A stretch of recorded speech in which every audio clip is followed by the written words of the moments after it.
I think the two messages that values aren't created by owners and enforced on the rest of the team. It was a co-creation structure, and it was 6 to 8 months before those were bedded down fully. The policies and procedures being remade with the sort of central DNA of those 4 values embedded in everything. I think that's a really good illustration of how deep and meaningful work takes time. It can't be rushed and it can't be installed. It needs to be collaborated on.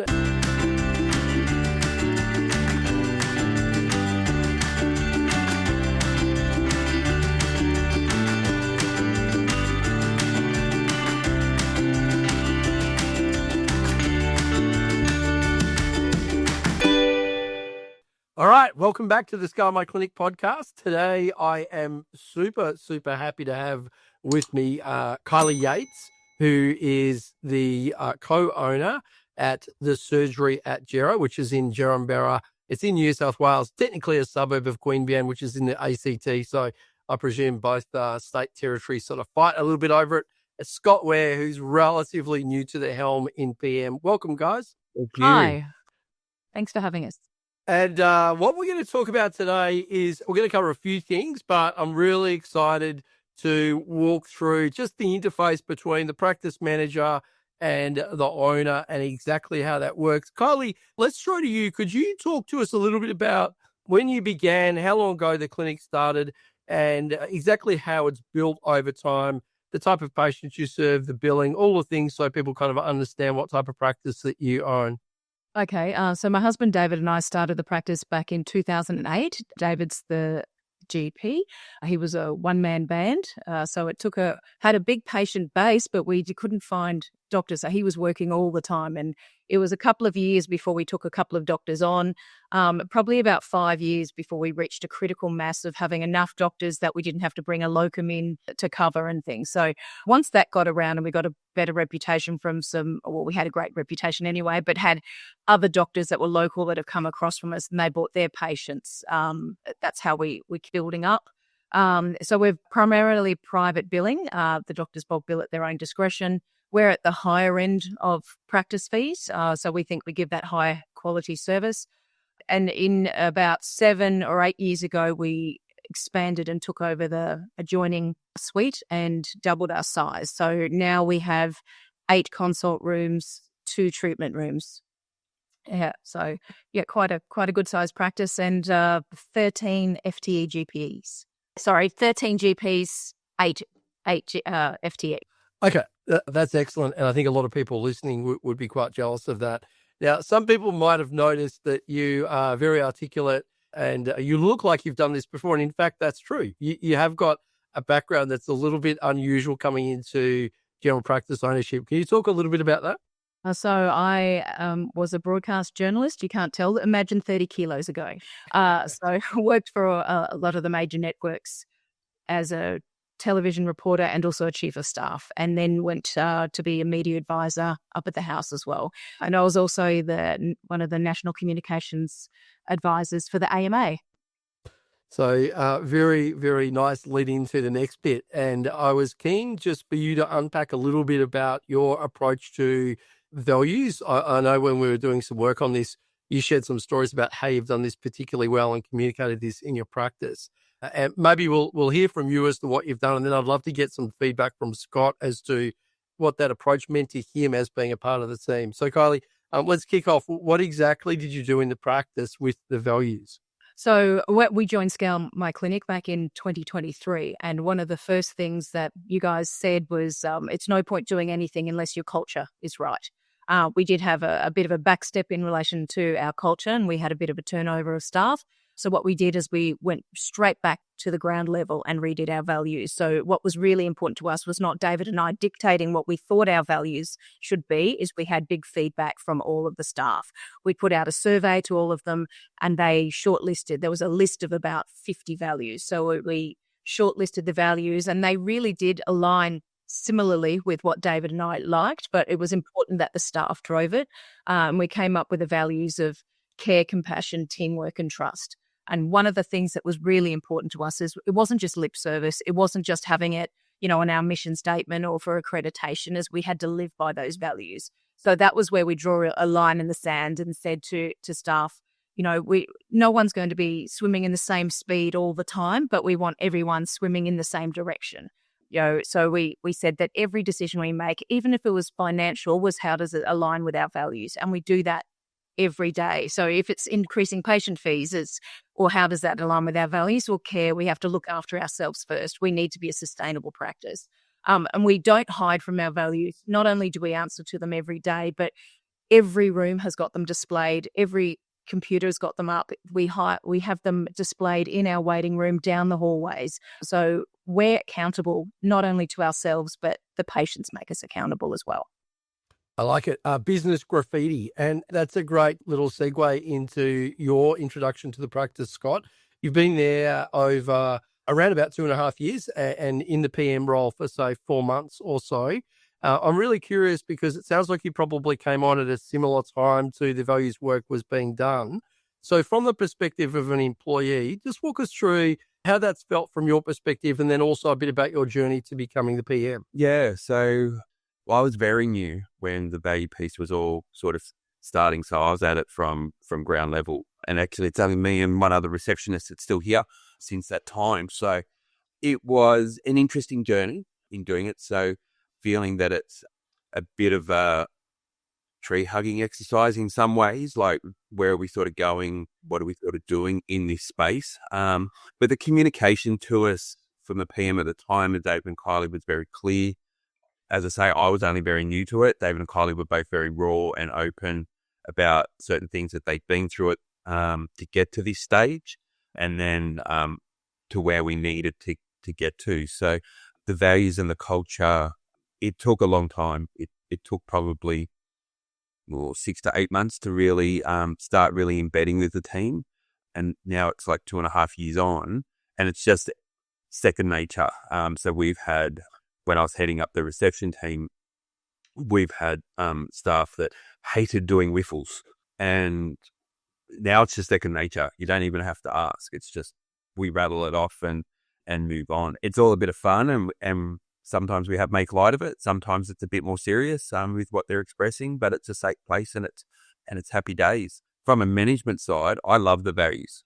It's something to refer back to all the time, especially if the staff member's underperforming or they've interacted with a patient that's not on values. It's the first thing I raise is that how's that part of our value? And as Kylie said, as part of our values, we are at the higher end of our billing. As well. So my favorite saying to them is that $110 worth of service, and then see where we go. And they haven't really got an answer in a lot of ways, but that's okay. They live and breathe it. One of the things that we've done is in all our policies, we've incorporated our values into those. So it's called the TSAJ way. And the intro for every policy is how this relates to our values, whichever part it is. So we incorporate it into everything we do. And the whiffle, so for people that don't know what it is, you do, Scott, but what I feel like expressing. And it might be someone just might say, I had a great cup of coffee today, but we try to make it that it's a safe space for them to feel whatever they're feeling. And it could be, I've had a terrible day. I had a patient that caused me some heartache or something like that. Another one might be a shout out to, thanks very much for Scott for helping me earlier today or something. So, but it's become, as Scott said, second nature. Even when Scott and I just have a meeting ourselves, we still whiffle. So it's for every single meeting. I love that, and thank you for picking that up. That was I'd made a note that we need to come back to that. There's a language. All tribes have languages, and so you can tell the people that are in Project X or Boardroom because they'll be talking about whiffling, and outsiders might be thinking, "What the hell's going on there? What's that about?" Now, I really love the way that, Kylie, you just reeled off your values. You can tell how deeply people embed the values in their business by how quickly they can reel them off without looking at any other artifacts or writing anything down. So care, compassion, teamwork, and trust. Awesome values. Scott, let's talk a little bit about your journey from helping out at the front desk to being the PM. So I just started as a casual receptionist, wanted no responsibility, had left the bank. I was in finance and banking for 25 years, so left there after some pretty severe burnout, and was actually enrolled and was accepted to do nursing Canberra Uni. And then, I just wanted a casual job, as I say, no responsibility, just needed some money. And and applied. But from applying, Kylie interviewed me, it just was the right fit for me. So, as I say, started as a casual receptionist. Then I decided I may as well do full-time, and that role came up. And then I was a senior receptionist there for a while, and then the reception manager left, so I took that on. So remembering I didn't want responsibility, and then that all eventuated. Then I ended up being, we created a role as an admin assistant that lasted all of a week. And then, the PM role sort of fell into it with some things that went on. So it was, I've really just fallen into where it is, but it's where I belong. I must say, Scott was always, he was going to be a nurse, and he thought, in the interview, he said, this would be a good way to sort of experience patient interaction while I'm studying. Then he actually said, I love this more. I want to stay. So I thought that boded well for us. And if we hadn't have fixed our values, I don't think he would have stayed. So it was really important to us that we had that open and transparency of what we were trying to do as a team. Yeah, I think the two messages for people that are listening and watching to this and owning practices, that values aren't created by owners and enforced on the rest of the team. It was a co-creation structure, and it took time to distill those values. And then Scott talking about from the other side, from being inside the jar, it was 6 to 8 months before those were bedded down fully and a routine part of the business. And then all of those things took time. The policies and procedures being remade with the sort of central DNA of those 4 values embedded in everything. I think that's a really good illustration of how deep and meaningful work takes time. It can't be rushed and it can't be installed. It needs to be collaborated on, and the WIFL is a really important part of that. So well done in creating that kind of an environment. And then inspiring somebody with the background of Scott to stick around. It's been a really interesting theme. 2 really highly effective practice managers in the Scale My Clinic community, Project X and Boardroom, have come from banking backgrounds and have been a bit burned out from the banking side of things. I imagine, Kylie, that presents you with a little bit of a superpower, though, in that one of the common areas of weakness for PMs is finance. So can you talk us through what's been the advantages of having somebody coming from a finance background into the practice manager role? It's a different sort of financial oversight. I mean, you look at your P&L and you look at the numbers and think they're going well or they need to improve. But someone with Scott's critical eye looks at things behind the layers. So he, I sit right next to him, so he does go a lot of times, I love this. I love these spreadsheets. I'm going to wet myself a little bit. He does love spreadsheets. But he breaks things down in ways that I'd never thought of before. So, for Scale My Clinic, we might do something and look at a topic, but he'll take it and run with it and break it down even further. And not only what those figures mean, but then he'll forecast. And then he'll look at what that means for the doctors and what that means for the nurses and what that means. So he looks at it from all perspectives. So if he'll look at it and say, look, we might need to increase this, but what does that mean from this side? So he looks at it from all angles. So it's a whole different way. And we've had, practice managers in the past that have, done financial reporting to us, but, we've always sort of said we want the big picture. We don't want to get stuck in the weeds, but he goes down into the weeds and then extrapolates it in much more detail for us, and puts it into, I see a spreadsheet and it all starts blurring into one. So he'll break it down into pretty pictures for me. So it's a much better way of looking at it. You have to be financially sustainable. General practice is a business. We're serving patients, and that's our bread and butter if we don't have them. But we need to be sustainable, and that's one thing Scott's looked at it from the other way. It's not only increasing our revenue, but cost cutting, and things that, as I said, that we'd never looked at before. That's awesome. Let's talk about, is there an example that comes to mind of something that kind of hasn't been addressed before that you've been able to work on through the financial lens, Scott? Is there something that you think, this area looks like it's been either under-resourced, under-serviced, or not really gotten down to the microscopic level? What comes to mind as an example of what Kylie's talking about? Our nursing department was actually at risk of closure, of really having to scale it back to maybe one nurse, maybe a part-time nurse, like so non-financial and such a drain on the business. So it was put to me before the PM role, actually, to start looking at it, start looking at the numbers. Where are we at? What do we need to do to make it sustainable? And especially with the CCM changes, because that the fear of the unknown was there, and we were set up in that stage where the nurses were heavily involved in the CCM or CPM back in the day. We were looking at lost revenue like everyone else, but really had no idea of what it cost us to run that department. All we kept getting told is the nurse department's running at a loss. Well, okay, what does that mean? Like, what are the numbers? Why is it running at a loss? So, and then taking it on as PM role, I inherited an overstaffed department. That was one thing. A philosophy previous to me was you've got to staff it to build it. When my is very different, is if we can't book, if we're not full now, why have we got more staff? And again, because GPMP there's no call out program really that I can think of or develop. That's next strategy of how to re-engage people into the new CCM model. So just through natural nutrition, no one got made redundant or anything like that, but through just people leaving, we really looked at, and I went to David and Kylie and said, I don't want to recruit. We're fine. We're not full. We've also looked at what admin needed to be done in the nurse department. We inherited a philosophy that nurse department needed 3 days admin. So I really pulled that apart of what does that look like? What admin needs to be done and what admin can be moved aside. What can I do? What can my reception manager do? Look at all of those things. And again, from a finance background, I'm a cost to the business. And this is what I said to David Kiley. I'm a cost.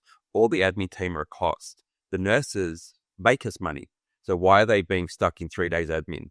It made no sense. So we did that. I actually drilled down to what our rooms cost us per day.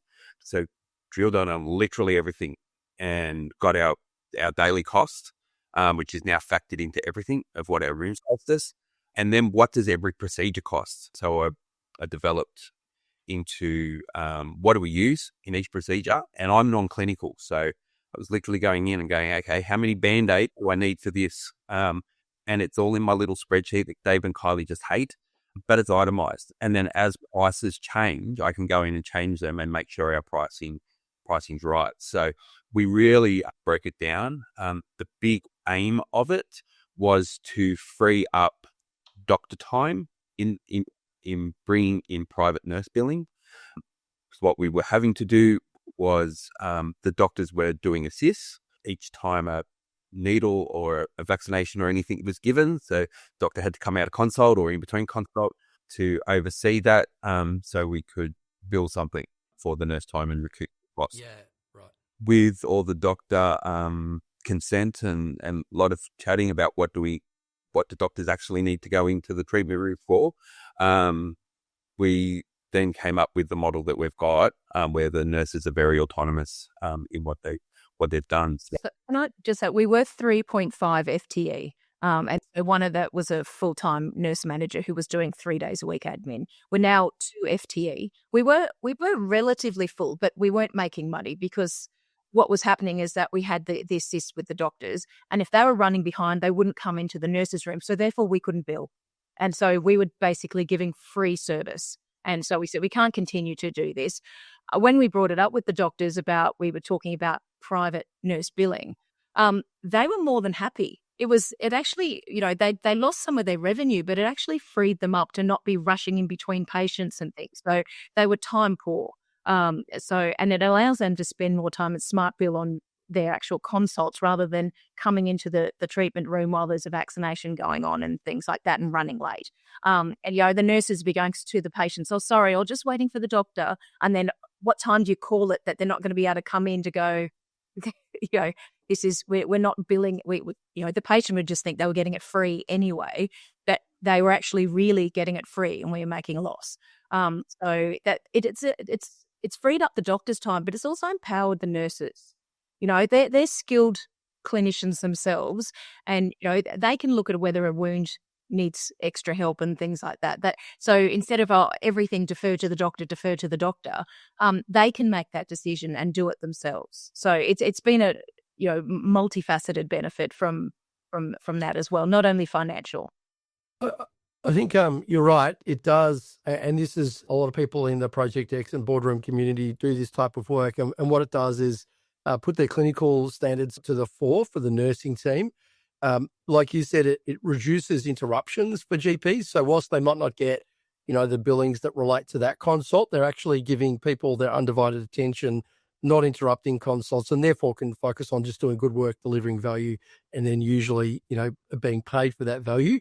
And then on the other side, the nursing team has much more autonomy. The fees are relatively small still for patients. And so that's not usually a great barrier. In fact, a lot of people have found that they've had more access directly to the nurses. And so it's resulted in the opposite of what you'd expect. And nursing teams more broadly love it. The patients don't have to wait and get kind of stuck in the spin cycle waiting for GPs. And so that's an excellent upgrade. Well done. The next thing I'd like to talk to you a little bit about, Kylie, is, we sort of loosely base the operating system in general practices on the EOS system. And so in the EOS system, there's sort of two clear roles: the visionary, and that person is typically the owner or founder, and the visionary holds accountability for culture, big relationships, strategic thinking, the kind of parts that are more the dreaming parts of the role. And the integrator is more like the PM role. And that role is the doing role, making sure that stuff gets done, that the resources are being well managed, well allocated, and the priorities are all in the right order. You've really stepped into that role. And so talk to us a little bit about what your full remit is for your role and how you work out your responsibilities with David as the clinician and co-owner. So in the past, David and I had shared the practice ownership role equally, but David often would get tied up with his clinical supervisor role and actually seeing patients. So we were a bit held back because I was waiting for him to do certain things. So he took some time off and looked after self-care and took some time off long service leave early this year. And what we decided when he came back was to take some of that GP ownership, practice ownership off him, and let him still have the oversight and has a monthly meeting, but let Scott and I do the day-to-day running of the practice. So I well and truly am a visionary. I come up with these big ideas and go, what about this? What about this? And Scott has to go, okay, let's look at that. He's the facilitator. We do have planning meetings. So we'll have a meeting and we'll work on what's our short-term goals, what's our medium-term, what's our maybe long-term. And then Scott will work on what's doable, and I'll say, well, this is a priority for me, and then might work on how that can do. What I look at is the bigger picture, where I'd like to see us in 3 to 5 years, and we work backwards from there. And so from there, Scott's got those strategic goals, and then he breaks them down into different parts of the practice for the nursing department, admin, and things of how to make those goals happen. One of the things that we've realized as part of having our values and being open and transparent is it's no point changing something at reception and just changing a procedure if they don't know why in the bigger picture. So all the staff have been given our vivid vision, which is where we see ourselves at the end of 2028. And there's different versions I give to prospective candidates. So not with, all the financial information, but just where we are. And we also have it on display in the kitchen and the things like that. So they know what we're trying to do. Everything that we do in the meetings that Scott runs, the reception manager runs, is how is this helping us in relation to our long-term goal? Or we might just have a short-term goal. By the end of this year, we'd like to do this. So communication for me is we do it on different levels. So we communicate to whole of practice meeting, which we hold quarterly. We communicate to the doctors in their GP admin meeting. We communicate to the receptionists in their admin meetings and the nurses vice versa. I make a version of what we're doing for patients. So whatever changes we're doing, I'll make a Facebook post. I'll make a signage for the waiting area, and then I have a separate Facebook page which is more of the focused on GP recruitment as well. So I'll write the messages all different ways. But it's important for me that we're considered part of the community. I don't want to be thought of, they're all about the money, the business. We want to be part of the community. So we make sure we're involved in local events, sponsor local events. We do things that have a health message but are still good fun. So for October, for ovarian cancer, we all dress up in dresses and things. So the patients know what it's about, but we make it a fun thing for morale here. So it's got great involvement. We've got an elf on the shelf for Christmas at the moment, but he's called Health because everything he does is health related. So he had blue urine and thought he was a Smurf yesterday. So we try and do things to make coming here as a whole of practices experience, but we're part of the community. So the things that we're making and changing affect everyone. That's my vision, that, we've got that generational care. I used to come here when I was a kid, that sort of thing. But we are something that people comment on, that from the moment they walk in the door, the moment they pick up the phone, it's the quality of care and the great service and camaraderie that they get. Not only, they come for the great clinicians, but they come because of the whole of practice experience, because we call ourselves the TSAJ family. And that's my vision, how to make that happen. And Scott works on the nuts and bolts of that. I work on the organic part of that. So I had this thing of how to do it, and then Scott will, in practicality, make those parts happen. I make the fluff happen, so to speak. I like that. So, you can hear and see the animation in you talking about something that is clearly you're greatly passionate about. TSAJ, for people listening or watching, the surgery at Gera is the name of the practice. And so that's what TSAJ Way is all about. Now, one of the really important things that is critical as part of the aligned visionary and integrator roles is the right of the integrator to say, not now, or maybe not ever, depending on what the ideas are, because they're the ones with their finger on the pulse. They understand the capacity of the team. They understand the resources required to launch and see through an idea. So I'd love to get a little bit of feedback from you, Scott, as to, I know it's only been a relatively short time that you've worked this close, so you know each other over a longer period of time. How is it that you balance the kind of the ideas and the big picture coming from the brain and the mouth of the visionary with the realities of implementation in the practice? Talk to us a little bit about that. The biggest thing for myself and working with David and Kylie, and especially in working for a married couple, it's a family business, is the ultimate respect and trust that we both have. That's very much me giving to them, and it's very much felt reciprocated. That without that, this wouldn't work, and the dynamic wouldn't work. So I'm quite safe in being able to go, no way, dude. He does say that. I literally can't pluck it this week. Yeah. And we joke that I'm the work husband in work, but it's very much that sort of trust relationship of where we're at and what we do. For me, where I think it works for us as well, I'm very much a change-driven person. I love change. I like seeing it, what it was, and trying to develop of how it could be. So it's very rare that something is a dead set no without looking at it and breaking it down of what can we do. And that's the big philosophy of the family, of the practice of, I love their saying of progress over perfection. And I'm very much of that, because I'm certainly not a perfectionist, but what can we do? What can we do to get these going, that it's better for the patient in the first instance, but then better for the practice. Yeah, I'll give you an example though. I mean, during COVID, we got all new waiting room chairs. They look beautiful, but they need to be, they still look fine, but someone spills something, we'll need to spot clean them. So I'm wanting to get them reupholstered to sort of that fabric vinyl look. So I got a cost, and Scott's like, not today, because 35 chairs or whatever. But he said, let's look at it, can you speak to them about staging it? Can we look at doing 3 or 4 at a time and, take them out? And then, so he'll look at ways to make what I'd like to happen. So he'll say, this money's coming in for CVC. How about we put some of that aside for your upholstery, and that sort of thing. So he'll come up with ideas of what about this, and we'll have a talk about how things could happen. That's the thing. He won't say no. He might say not right now.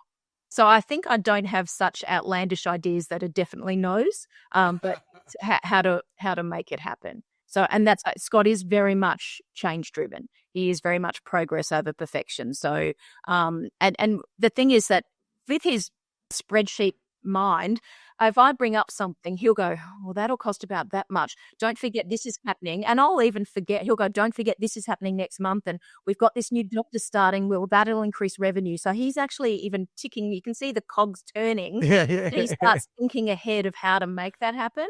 Yeah. I think what's the trust that we have in Scott, as I said, that financial oversight we've never had before. I don't feel the need that I have to be here. I know that he'll make decisions and know that that's what I'd like. So he still reports back and updates me, or if there's a big decision, we'll talk about it and we'll have meetings. But he knows what David and I want. We're very aligned. So I don't have to be sitting next to him to make sure that he's doing the right thing. I know that he's doing the right thing. And then he'll come and say, I've done this, and I'll go, fantastic. Or he'll touch base and say, this is what I was planning to do. But, it's exactly where we'd like it to be. We'll tweak it, but he knows what our goals are. And he actually refers to those strategic goals. Like, look, we could do this. This will help for this goal. So he's not just looking at the little changes. He's looking at what they mean overall. That's where I think that trust. And David he comes in, has monthly meetings. So he's David's more than comfortable now to not have that pressure of doing the practice ownership, that he trusts Scott and I that we're working things out. And sometimes David will come and say, what's happening with this? And I'll say, you don't have to worry about that. Scott and I are on it. But it's that we are really aligned. That's the big thing, that we're aligned not only on our culture, but our strategic objectives. I love that. And one of the guys we've done some work with in Project X was one of our events, Michael Bangay Senior, and he has a saying, his business is Box of Crayons. He has a saying that you just need to say yes more slowly, which is what it sounds like you're doing. It's not a hard yes or no. It's just yes. say yes more slowly. Now, I'd love to segue to progress over perfection. That's another Project X-ism. And so, Kylie, I'd love to get some feedback from you. So you've been in Project X 2-3 years in boardroom now. What are you most proud of in your time in Project X /boardroom? A can-do attitude. That everything was always put in the too hard basket. And there's the Scale My Clinic saying progress over perfection. What we often would wait, we'd get stymied in making sure everything was right. And then we'd look back and say, it's been 6 months. We haven't rolled this out yet. Instead of, let's roll it out, tweak it, get feedback. And that's what we do with everything. Only in the last month or so, we've rolled out Samantha, the AI. And as that was Scott embracing that, but just constantly tweaking it rather than let's do this in the background. Let's do this. Let's roll it out. Patients don't know what we're doing in the background. That's what I think this empowerment of the staff to come up with ideas. They're not afraid to loyal disagreement. They know what we're trying to do, but they're not afraid to go, this isn't working, or this needs to be tweaked, or this is the patient feedback, rather than, I don't want to say anything because it'll upset the owners. Now they actually, say, look, I've got an issue. This process isn't working. Fine. Fantastic for your feedback. I'd rather you say something than things, bubble under the surface and it affects morale. That's what that everyone feels safe in viewing in voicing their opinions. I think that's what's really been important with Scale My Clinic, with the progress over perfection. As long as we're all going in the same direction and know what we're trying to do, have your feedback. That's fine. So, and we include everyone in every decision that we make. So, even if we say we're rolling this out, what are your thoughts? we're still going to roll it out, but we want your feedback. That's what's been the big change, I think. Scott, do you agree that people feel confident speaking up and they know that we're happy to try anything? In the old days, it used to be, oh, this is the way we've always done it. Someone had come in from another practice, moved interstate, and they've worked as a receptionist somewhere else, and they'd say, our practice used to do it this way. And we'd go, well, we've done it this way all the time. We pass accreditation, we're fine. Where we go, wow, let's have a look at that. Oh, yeah, we've tried that in the past. Or no, let's have a look. Someone will come with an idea. We've onboarded more doctors, and someone will come up and in this practice we used to do this, and Scott will go, love that. Let me look at it. We accept everyone's opinion. That's what's really great. And when we first joined Scale My Clinic was you can't do anything unless your culture's right. And I think because we now employer of choice, we're turning away doctors. We've now full. We won't ever stop recruiting because you never know what's around the corner. But we've got people coming to us because of our reputation. But by word of mouth, other doctors are saying this is the best place, work values that I've ever had, telling other people, and we're getting paid, doctors contacting us, and we have to go, can't at the moment, but can I keep you in the loop? And same with other admin and things. They know that the values are so important for us. So we are an employer of choice. And patients, we have great Google ratings and things. So, and I think that one of the things they comment on is that how much it seems that the staff enjoy working here. And I think that comes down to our values. When I'm not here, if I go away for a long period of time, the staff do say they notice a difference in the culture. So it used to be that I was driving it all the time and that I was a culture champion, but I feel like I had to do everything. Now the staff are driving it themselves as well. They're coming up with ideas. It was them that thought, let's do the surgery netball team. Let's do, they're coming up with their ideas and wanting to increase, it's not a set and forget. So the culture is the big thing I've got out of Scale My Clinic. And with culture, everything flows. Yeah, and the culture is owned by the practice, not enforced by the owners, which I think is a big difference. That's why it took 6 or 7 months, because it was, we've got to do a whiffle. Let's go. And it just suddenly, they sort of all went, actually, I'm not being judged here. This is the safe place. So now when new doctors come on board, they go, well, teamwork, collegiate approach, I can have my view, no siloing, so that's the big thing, that the culture and the progress over perfection. Yeah, I love it. And Scott, you've only been in the PM role 4 months. What are you most proud of in terms of the work you've done with either the tools, the collaboration, the coaching from the Project X and boardroom community? Well, literally everything. Like everything at the moment, everything's a win. Different eyes looking at different things. So you do things differently. So like anyone that's taken on a new role, you've inherited someone else's either work or mess in what it is. So overcoming that and getting us on track. As I say, I said to David and Colin when I took it on, we're going to, from a financial standpoint, we're going to go through 12 months of crap. It's going to be hard. But with David and Kylie on my side, and it's really nutting down of where we're at, we're actually in a better position than we thought. Like it's taken the 4 months. Financially, we're good. We're not great, but we're certainly much better than we were 4 months ago. We were always making money. We just wanted to make more. So with Scale My Clinic, I must say with Scott, is that everyone in Scale My Clinic is more than happy to share. That's what's the great, that they share they're vulnerable. So you feel like, am I the only one going through this? No, everyone said, look, been there, done that, or I'm going through that now. And they share what they've learned. They share some tools, they share their story, and you don't feel alone.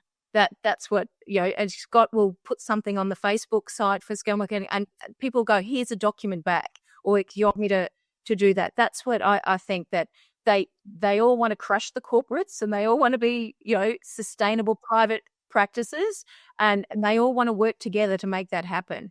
We don't see each other as competitors. We see each other as a group working to this common goal. And so that's where, Scott went to his first intensive in November, the Scale My Clinic, and just, talking to all the practice managers they were all willing to to help each other. And as owners, how do you balance being an owner and and a partner? And as for David, how do you balance being an owner and a clinician? And everyone shares their views. That's what I think. Everyone's open. I think the no BS thing is really important in making progress. If people are sharing things that are either a varnished version of the truth or just a misdirection, that isn't helpful. And as you say, the most important competition is ourselves. I'm not a golfer, but playing the game of business is much more like golf than any other sport. You're really working to beat your own best score.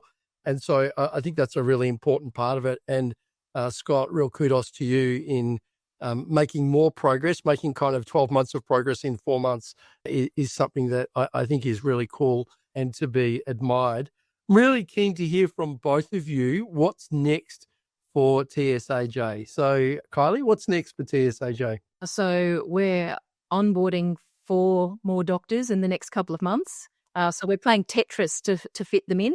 So that's good. We're focusing on veterans' health. So part of our mission is to be a centre of excellence for veterans' health. So we have a really high number of CVC patients, and we have doctors that only do veterans' health. So we're focusing more on meeting that demand. Yeah, so part of that is educating our current doctors, which are open and willing. They've always put DVA in the, it's so onerous, too much paperwork. And because we've had a doctor that's come from working in DVA and is a veteran herself, she's streamlined that. So it's better for the patient journey, but it's also more financially rewarding for the doctors as well. So she's showing the doctors how to do it better, and it benefits the doctor's time and pocket, as well as streamlines it for the patient. So we have a dedicated veterans care team, and so we're educating our doctors in relation to that. And ones who've always said, "Oh, I won't do DVA," and now doing it. The other part is for Scott, particularly, is getting our doctors to embrace more AI. Some do Lyrebird, some do other aspects, but we've got David's a technological dinosaur, I might say, and fingers and the caps lock stuck on.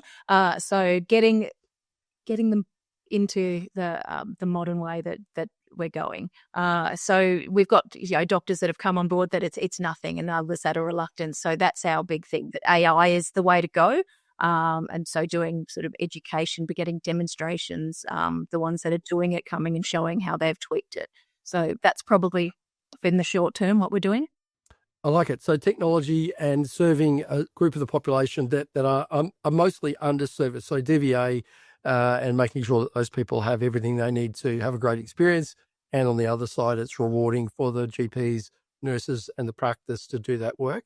Scott, what's on your list for things, in the next somewhere between 3 and 6 months? What's on your to-do list? Yeah, so continue to build the nurse department and nurse demand.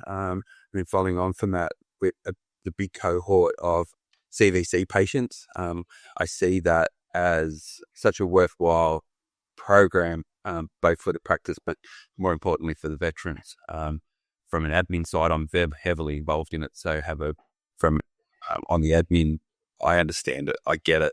And that's been really important. So continuing to developing that, but then look at different ways of how to re-embrace the new CCM program.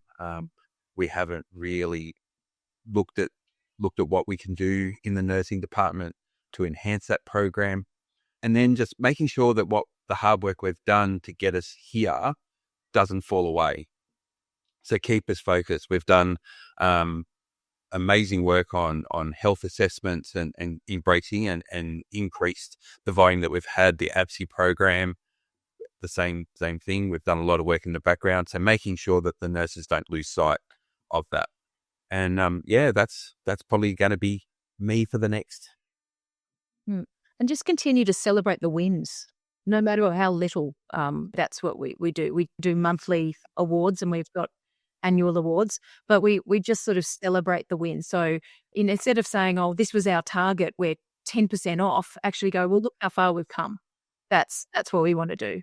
And that sort of reinvigorates people to say, "Well done, look what we've done so far."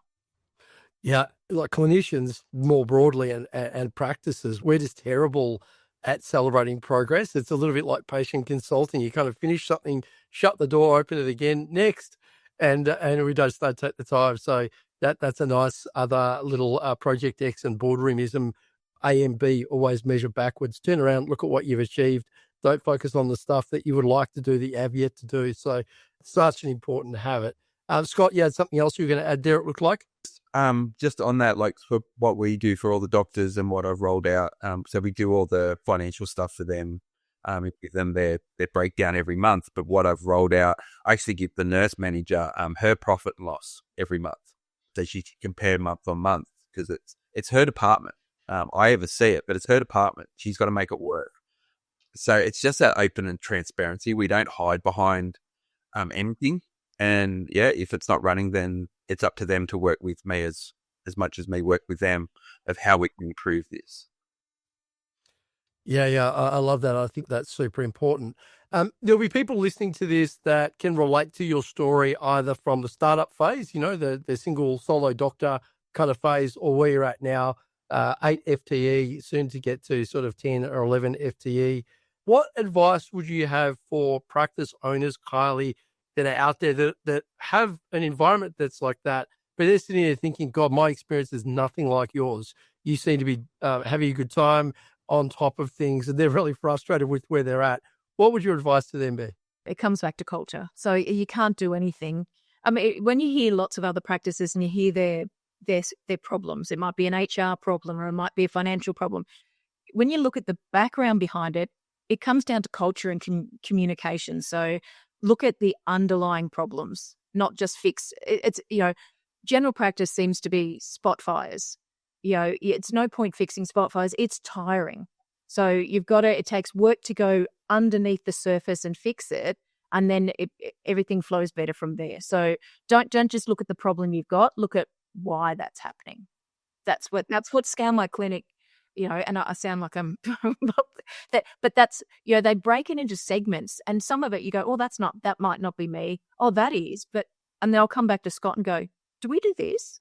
So just question something, and look at behind the scenes, not just the spot fires, but the reason something's happening. You've got an HR issue. Is it because the culture's bad? The doctors aren't billing as much as they would. Is it because the culture's bad? Is it because something that they don't want to say that, oh, there's something broken in their room and, it takes them longer to do a consult and they didn't feel comfortable bringing it up. So just make sure you have those open discussions, those one-on-ones with all the staff. The GP supervisor, which is David, has monthly one-on-ones with the doctors and they'll go, oh yeah, everything's fine. Well, actually that one thing, and you think, well, they wouldn't have said something unless we made sure they felt safe saying it. So look at the problem. I like that. Yeah, I like that. So what you're saying is don't take things on face value, but don't make any assumptions. Have a curious mind and go deep on these things. That's excellent advice. Scott, what about you? What would you be saying to those owners and even the PMs of those practices? Part of your culture is making sure you've got the right people in the right jobs. It's not easy, and sometimes people have been in places for a very long time, so there's a sense of loyalty, but loyalty can only go so far.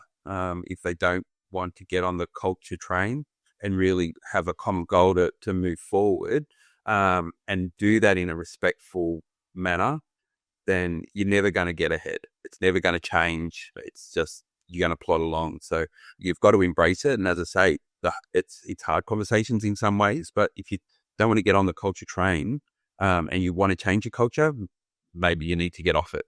That was one of the things that Scale My Clinic told us to expect, that not everyone will be on board. And so people, when we did redo our values, people naturally deselected. They didn't want to be accountable. People were doing jobs that, was taking them 2 or 3 hours, and someone else said, I do this in half an hour. And I've always done it this way. In my seat, this is my chair and I do it every Friday. Well, we're going to change things up a bit now.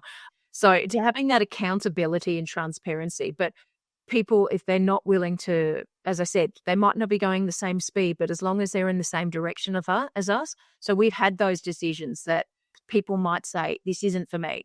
That's fine. And there is a bit of short-term pain for long-term gain.